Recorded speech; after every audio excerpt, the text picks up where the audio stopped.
Master Tavern Keeper's History of the Old World.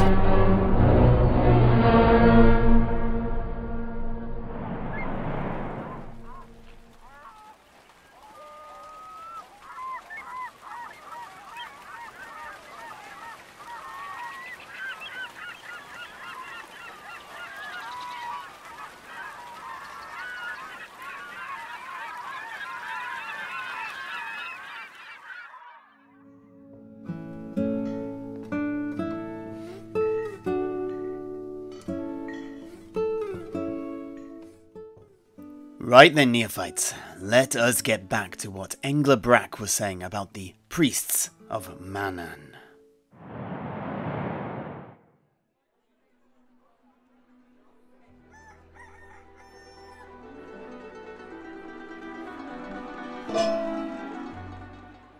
And so, young Septimus, you asked about we priests of Manann. Now, let me preface this by saying that I am atypical. I am quite the scroll and bookworm, you see. Most of my colleagues are not, with some even going so far as to mock and criticize my own interest in theology and history.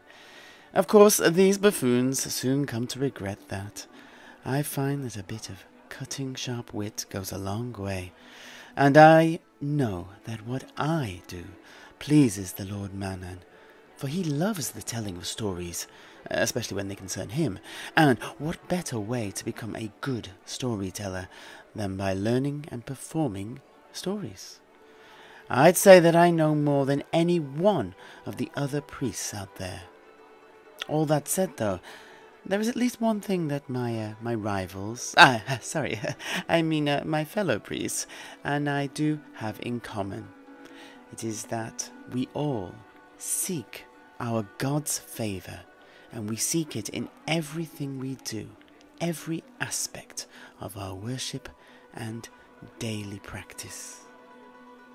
No, don't misunderstand me. I'm not saying that my fellow Manannites are illiterate ignoramuses.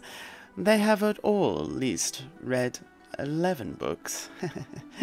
Why 11? Oh, because we have been gifted the 11 holy volumes of the Tales of the Albatross to guide us all.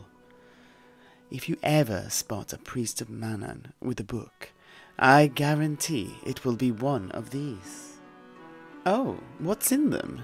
Noon, they include numerous tales and myths of the sea god, as well as shanties, prayers, and the most important volume, the Liber Manann, includes the story of Manann himself. These books also have numerous strictures, things to avoid doing to avoid Manann's capricious anger, an anger so volatile that it could easily send a ship down below the waves as easily as it sends a wave crashing against the shore. And, much as we all love our Lord Manann, I have found that most crews try to avoid swimming with Manann for all eternity after earning his ire.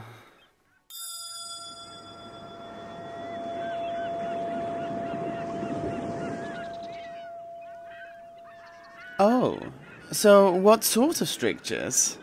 Well, an important one has to be obey your captain at all times. Without respect to the order of things, chaos soon ensues. Another one is that it is forbidden to kill an albatross. They are the messengers of Manann and must never be harmed. Another advises us to avoid whistling whilst aboard a ship, or, worse still, within a temple. It summons forth bad luck, and at sea in particular, bad luck means death.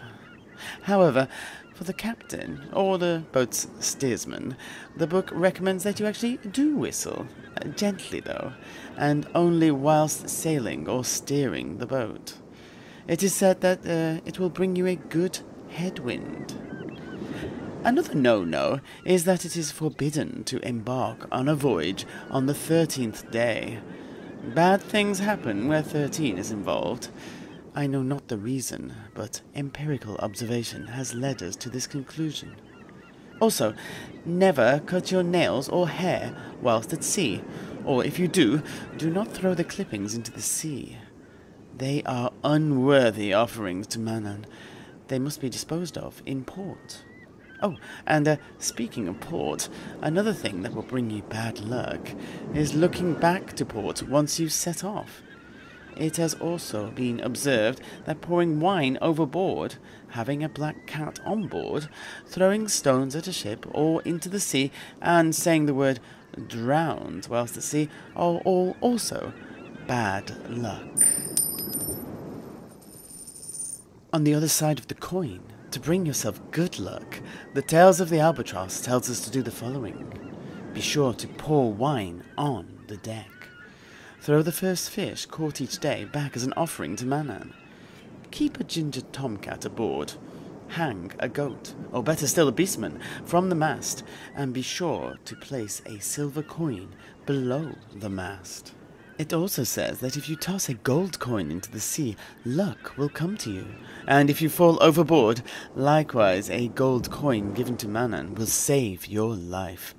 But not a silver one, as that will bring death unto your hammock.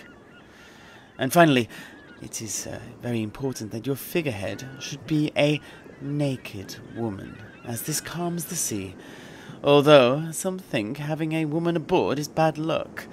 Of course, I think that is hornswoggle. There are too many others to list off here, and they also change, so we must always be on the lookout for the shifting signs of his will. Oh, really, Master Tavern Keeper? Oh, but I know another example. My grandpapa told me that you should never burn the bones of a fish, for it angers Manann. Oh, really? I'd not heard that at all. But when I was working in Remas, a mercenary colleague of mine insisted that you must burn the whole fish when making a sacrifice to Manann. Ah, so which is it then? Do you burn the bones, or do you not burn the bones? Neither are correct. Both are correct. For, in truth, it does not matter. Manann does not listen, and he does not care. Anyway, let us continue.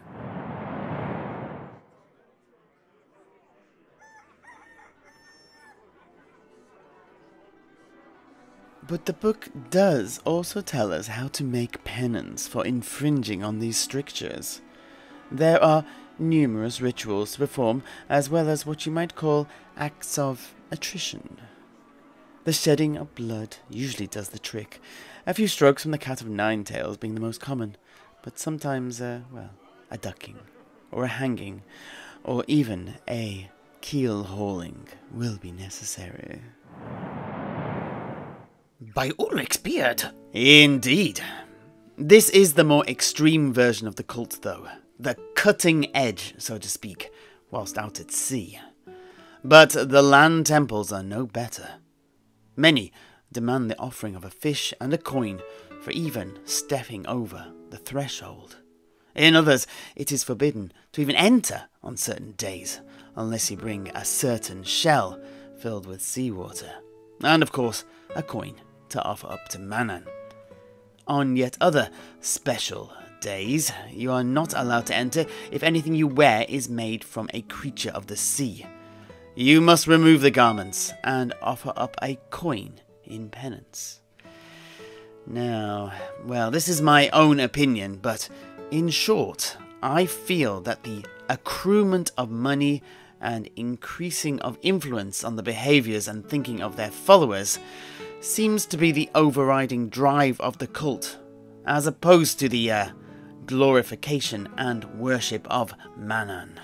Ach, well, not just this particular cult. Since arriving in the old world, I've seen that way of doing things in a great many institutions, to be quite honest. Aye, it's certainly like that here in Tilea, and, well, believe me, it's worse in the Empire. Especially with the power struggle currently being played out between the cult of Sigmar and Ulrich and their wannabe emperors. Anyway, let's finish up with Manann and not get sidetracked by politics.